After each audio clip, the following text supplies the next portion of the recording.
Hello friends, how are you. Welcome to my YouTube channel Divine Studies. I am PK Sharma. और दोस्तों, आज हम continue कर रहे हैं उसी चैप्टर को जो हमने लास्ट लेक्चर में स्टार्ट किया, basic mathematical tools. So friends, last lecture में हमने डिस्कस किया था कि पॉलिनोमियल क्या होता है, पॉलिनोमियल की डिग्री किस तरीके से फाइंड आउट करते हैं, और पॉलिनोमियल का फिजिक्स में क्या यूज़र, कौन कौन से पॉलिनोमियल हैं जो हम फिजिक्स में पढ़ने वाले हैं, कितना हमें इसका रिक्वायरमेंट है। अगर आपने फर्स्ट लेक्चर नहीं देखा है तो उसका लिंक मैंने डिस्क्रिप्शन में दे दिया है, वहाँ से जाके आप फर्स्ट लेक्चर का वीडियो देख सकते हैं। तो चलिए दोस्तों, अभी स्टार्ट करते हैं सेकंड लेक्चर। और जैसा कि मैंने लास्ट लेक्चर में बताया था कि हम यहाँ पर फिजिक्स में जो हमें रिक्वायरमेंट है उसके हिसाब से polynomial with degree 1 and degree 2, ये दो तरह के पॉलिनोमियल हम डिस्कस करेंगे। So without wasting any time चलिए स्टार्ट करते हैं। तो सबसे पहले दोस्तों हम स्टार्ट कर रहे हैं पॉलिनोमियल ऑफ डिग्री 1, और उसको बोला जाता है लीनियर इक्वेशन। लीनियर इक्वेशन जिसका डिग्री होता है 1। और दोस्तों, ये जो लीनियर इक्वेशन है उसी को आगे जाके इसी चैप्टर में हम स्ट्रेट लाइन के नाम से भी पढ़ने वाले हैं। ओके फ्रेंड्स, चलिए अब एग्जांपल ले लेते हैं कि लीनियर इक्वेशन किस तरीके से लिखा जाता है। y is equal to 2x plus 1, ये कोई भी रेंडमली मैंने एक इक्वेशन ले ली है। देख लेते हैं क्या ये इक्वेशन डिग्री 1 को सेटिस्फाई कर रही है या नहीं कर रही है। तो देखिए, इस टर्म का हाईएस्ट पावर y का 1 है, इस टर्म के अंदर x का हाईएस्ट पावर 1 है, और यहाँ पे तो कांस्टेंट है, कोई वेरिएबल है नहीं। तो देखा जाए तो सभी टर्म्स में मिला के हाईएस्ट पावर वेरिएबल का 1 है, इसलिए इस इक्वेशन का डिग्री कितना हो जाएगा, 1 होगा। ओके फ्रेंड्स, सिमिलरली रेंडमली एक और इक्वेशन हम ले लेते हैं समझने के लिए। x is equal to 2y plus 3, ये एक और इक्वेशन मैंने लिया। अब इस इक्वेशन में भी आप देख सकते हैं कि x का हाईएस्ट पावर कितना है, x का हाईएस्ट पावर है 1, y का हाईएस्ट पावर भी 1 है, इधर तो कांस्टेंट है। तो किसी भी सभी टर्म्स में मिला के जो वेरिएबल का हाईएस्ट टर्म है वो कितना है, 1 है। तो इस इक्वेशन का डिग्री कितना हो जाएगा, 1 हो जाएगा। ओके फ्रेंड्स, अब ये डिग्री 1, 2, 3 होता है, उससे मतलब क्या फ़र्क पड़ता है। फ़र्क ये पड़ता है कि जिस इक्वेशन का डिग्री जितना होता है उस इक्वेशन के उतने ही सॉल्यूशन हमें मिल सकते हैं। जैसे मान लीजिए इस इक्वेशन को मैं सॉल्व करूँगा, इसका डिग्री 1 है, तो इसको सॉल्व करने से मुझे एक ही सॉल्यूशन मिलेगा। अब ये एक ही सॉल्यूशन मिलेगा, इसका क्या मतलब है, देखिए मान लीजिए एक्चुअली ये y और x में रिलेशन है। इक्वेशन क्या होती है, ये दो वेरिएबल में रिलेशन है, उस रिलेशन को रिप्रेजेंट कर रही है इक्वेशन। मान लीजिए मैं x की कोई भी वैल्यू रखता हूँ, जैसे मान लीजिए मैं x इज इक्वल टू 1 रख देता हूँ यहाँ पर इस इक्वेशन में, तो 2 इंटू 1 क्या हो जाएगा, 2 प्लस 1 कितना हो जाएगा, 3। तो y की वैल्यू कितनी मिली मुझे, 3। अब आप मुझे बताइए x इज इक्वल टू 1 के लिए y इज इक्वल टू 3 के अलावा और कोई वैल्यू मिल सकती है यहाँ पर, बिल्कुल नहीं, कभी नहीं मिल सकती। इसका मतलब x इज इक्वल टू 1 के लिए इस इक्वेशन में हमेशा y इज इक्वल टू 3 ही आएगा। तो कहने का मतलब किसी भी एक वेरिएबल की वैल्यू रखो तो दूसरे वेरिएबल की सिर्फ एक ही वैल्यू पॉसिबल है। अब आप पूछोगे कि क्या दो वैल्यू भी पॉसिबल होती है। यस, दो ही नहीं, 3, 4, 5 कितनी भी वैल्यू हो सकती है। ऐसी इक्वेशंस भी होगी उसमें एक वेरिएबल की वैल्यू रखोगे आप एक, और दूसरे वेरिएबल की 2 वैल्यू भी मिल जाएगी, 3 वैल्यू भी मिल जाएगी। ऐसा फिजिक्स में बहुत सारी जगह हम देखेंगे, आपको आगे जाके बिल्कुल अच्छा समझ में आएगा। तो डिग्री का मतलब समझ में आ गया, और लीनियर इक्वेशन कैसे लिखा जाता है वो भी आपको समझ में आ गया है। चलिए दोस्तों, अभी स्टार्ट करते हैं नेक्स्ट क्वाड्रेटिक इक्वेशन जिसका डिग्री होता है 2। So next is quadratic equation.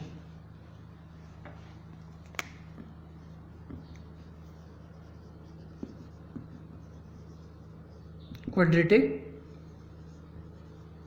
Equation, तो दोस्तों जैसा कि मैंने बताया क्वाड्रेटिक इक्वेशन का जो डिग्री होता है वो होता है 2। और क्वाड्रेटिक इक्वेशन का एक स्टैंडर्ड फॉर्मेट है, क्या है वो देखिए, ax square plus bx plus c is equal to 0। Okay friends, ये क्वाड्रेटिक इक्वेशन का स्टैंडर्ड फॉर्मेट है। अब x की जगह कोई और दूसरा वेरिएबल भी आप ले सकते हैं, उसमें कोई तकलीफ नहीं है, मैंने x लिया है। अब जैसा कि मैंने बताया इसका डिग्री 2 है। अब डिग्री 2 है तो यहाँ पर x, इस इक्वेशन को अगर मैं सॉल्व करूँगा तो मुझे x की 2 सॉल्यूशन मिलेंगे। वो दो सोल्यूशन कैसे मिलेंगे, तो वो सोल्यूशन निकालने का एक स्टैंडर्ड फार्मूला है हमारे पास। ये फार्मूला कैसे आया उसके डिटेल में हमें जाने की कोई ज़रूरत नहीं है, बस ये फार्मूला हमें याद होना चाहिए। Okay friends, so what is formula? Formula is minus B plus minus B square minus 4ac divided by 2a। अब देखिए x की दो वैल्यू कैसे मिलेगी, एक बार आप माइनस को एलिमिनेट कर देंगे और से प्लस लेंगे तो उससे x की एक वैल्यू मिल जाएगी, और फिर आप क्या करेंगे, प्लस को एलिमिनेट कर देंगे और यहाँ पर y ले लेंगे तो उससे x की एक और वैल्यू आपको मिल जाएगी। तो इस तरीके से x की दो वैल्यू x1 x2 मिल जाएगी, और x की जो दो वैल्यू मिलेगी उनको रूट्स ऑफ द इक्वेशन बोला जाता है। तो देखिए जो हमें सॉल्यूशन मिलते हैं उनको बोला जाता है रूट्स ऑफ इक्वेशन। और बहुत सारी बुक्स में आप देखोगे कि जो रूट्स है उनको अल्फ़ा बीटा से डिनोट किया जाता है, तो यहाँ पर भी मैं अल्फ़ा बीटा ही लिख देता हूँ। तो अल्फ़ा क्या होगा, जब मैं यहाँ पर प्लस यूज़ करूँगा, जब मैं यहाँ पर प्लस यूज़ करूँगा तो देखो अल्फ़ा क्या बन जाएगा, minus B plus B square minus 4ac divided by 2a। Okay friends, और हम इसको x1 भी मान लेते हैं। बीटा क्या होगा, जब प्लस की जगह माइनस यूज़ करूँगा, then minus B square minus 4ac divided by 2a that is equal to x2।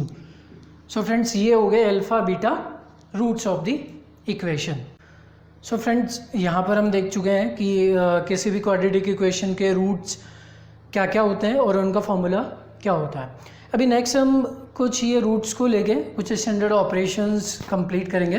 तो देखिए उसमें सबसे पहले हम करने जा रहे हैं दैट अल्फ़ा प्लस बीटा, ये दोनों को ऐड कर दे तो हमें क्या मिलने वाला है।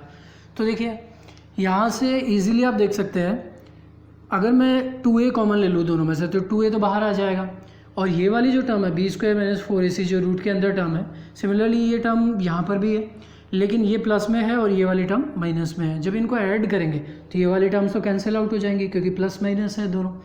ओके, एंड माइनस बी दोनों ऐड हो जाएंगे तो -2 भी हो जाएगा, और 2a हमने कॉमन ले लिया इसमें से। तो जब आप इस ऑपरेशन को सॉल्व करेंगे तो आपको मिलेगा -2b डिवाइडेड बाई 2a। आगे सिंप्लीफाई करें, 2 से 2 कैंसिल आउट हो जाएगा, and you will get the result of alpha plus beta as -b divided by a। Okay friends, next अगर हम बात करें that is alpha minus beta, ठीक है। तो आपको अच्छे से समझ में आया, इसके लिए मैं वैल्यूज़ फिर से यहाँ पर लिख ही लेता हूँ। तो देखिए -b plus B square minus 4ac divided by 2a and minus of -b minus B square minus 4ac divided by 2a।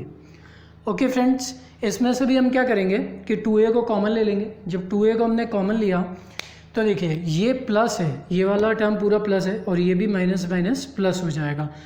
यहाँ पर माइनस माइनस प्लस भी होगा और ये -b है, तो b से b एक कैंसिल आउट हो जाएगा, एंड फाइनली हमारे पास क्या बचेगा, देखिए यहाँ से वो हमारे पास बचेगा that is 2b square minus 4ac divided by 2a।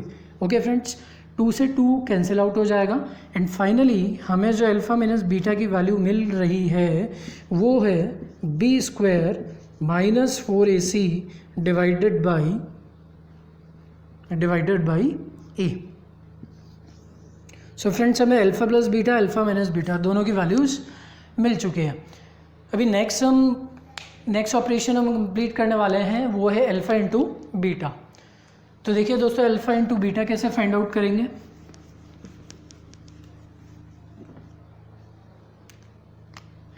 Next the third operation is alpha into beta. Values रख लेते हैं दोनों की। देखिए अल्फ़ा की वैल्यू हम जानते हैं -b plus B square minus 4ac divided by 2a and that is multiplied with -b minus of B square minus 4ac divided by 2a। Okay friends, तो यहाँ से होगा क्या कि 2a 4a स्क्वायर जो आएगा उसको मैं नीचे कॉमन एक साथ लिख देता हूँ। तो यहाँ से हमें मिलने वाला है 4a स्क्वायर, ठीक है, एंड देन माइनस b, तो ये हो जाएगा हमारे पास b स्क्वायर आप मल्टीप्लाई करके देख सकते हैं, मैं फटाफट से लिख देता हूँ मल्टीप्लाई करके यहाँ पर। तो ये बन जाएगा क्या, minus B and root of B square minus 4ac। Then ये बन जाएगा दोस्तों आपके पास माइनस माइनस प्लस, तो plus B into B square minus 4ac and again जब आप इसको इसके साथ मल्टीप्लाई करेंगे तो ये बन जाएगा बी स्क्वायर और वो होगा आपके पास माइनस में, तो ये होगा बी स्क्वायर माइनस 4ac।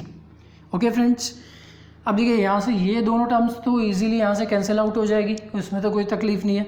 दूसरा बी स्क्वायर जो है वो माइनस बी स्क्वायर से कैंसिल आउट हो जाएगा और ये माइनस माइनस प्लस 4ac हमारे पास बचेगा। So finally alpha into beta हमें मिल रहा है 4ac divided by 4a square. इसमें से 4a से 4a कैंसिल आउट हो जाएगा दोनों तरफ से, सॉरी ऊपर नीचे से। तो देखिए हमें क्या मिलेगा, alpha beta will be equal to c by a। Okay friends, तो हमने तीनों ऑपरेशंस कंप्लीट कर लिए हैं और हमें अल्फ़ा प्लस बीटा जो मिला वो है minus B by A. Then हमें अल्फ़ा माइनस बीटा मिला बी स्क्वायर माइनस 4ac इसका रूट डिवाइडेड बाई ए, और हमें मिला alpha into beta is equal to C divided by A. अगर दोस्तों आपको ये डायरेक्ट रिजल्ट जो हमारे पास 3 रिजल्ट आए तीनों अगर आपको याद रहें बहुत अच्छी बात है, क्योंकि कई बार डायरेक्ट हमारे ये काम में आ जाते हैं, इससे हमारा टाइम बचता है क्वेश्चंस को सॉल्व करने में। ओके फ्रेंड्स, नेक्स्ट अभी एक एग्जांपल मैं लेके आपको समझा रहा हूँ। ये जितना भी हमने स्टैंडर्ड जो भी डिस्कशन किया इक्वेशन को लेके, एक रियल इक्वेशन लेके उसको सॉल्व करके देखते हैं। तो चलिए दोस्तों एक एग्जांपल लेते हैं यहाँ पर हम, और एग्जांपल कोई भी रैंडम एग्जांपल, जैसे मैंने ले लिया x square minus 5x plus 6 is equal to 0। तो आप क्लियरली देख सकते हैं ये एक्स में क्वाड्रेटिक इक्वेशन है जो हमें सॉल्व करनी है। ओके फ्रेंड्स, जैसे कि हमने फॉर्मेट लिया था स्टैंडर्ड इक्वेशन का, A X square plus B X plus C is equal to 0। तो अगर मैं इस इक्वेशन को यहाँ से कंपेयर करूँ तो मुझे ए की वैल्यू मिल जाएगी दोस्तों 1, बी की वैल्यू मिल जाएगी -5 एंड सी की वैल्यू मुझे मिलने वाली है 6। ओके, नेक्स्ट अभी हमें रूट्स फाइंड आउट करने हैं। तो रूट्स फाइंड आउट करने के लिए हमारे पास फॉर्मूला था x is equal to minus B plus minus B square minus 4ac divided by 2a। Okay, अब यहाँ पर ये सारी वैल्यूज़ हमारे पास ABC की तीनों वैल्यूज़ हैं अवेलेबल, यहाँ पर वैल्यूज़ रख लेते हैं। तो इससे x की 2 वैल्यू मिल जाएगी, एक बार प्लस लेंगे एक बार माइनस लेंगे। पहले प्लस लेके हम ऐसा करते हैं x1 फाइंड आउट कर लेते हैं। सो फ्रेंड्स, इसके लिए ऑलरेडी यहाँ पर एक माइनस है और एक माइनस यहाँ पर है, तो माइनस माइनस हो जाएगा प्लस। सो प्लस 5 प्लस, अभी मैं प्लस को कंसीडर कर रहा हूँ। देन b का स्क्वायर करोगे तो b माइनस है, स्क्वायर करोगे तो माइनस माइनस तो प्लस हो जाना है, और b स्क्वायर क्या आएगा 5 का स्क्वायर 25। सो 25 माइनस 4 और a की वैल्यू है अपने पास 1 इंटू c की वैल्यू है अपने पास 6 divided by 2a। So 2 into 1। Okay, अब देखिए यहाँ से हमें क्या मिलने वाला है, या ऐसा करते हैं इसको स्टैंडर्ड ही ले लेते हैं क्योंकि x1 x2 में कुछ चीज़ कॉमन रहेगी। तो अभी मैं plus minus as it is ले लेता हूँ। तो देखिए दोस्तों यहाँ से मुझे क्या मिलने वाला है, that x is equal to 5 plus minus 25 minus 6 into 4 24। तो 25 माइनस 24 क्या बचेगा यहाँ से 1 का रूट करोगे तो मिलने वाला है 1 ही। सो 5 प्लस माइनस 1 डिवाइडेड बाई 2।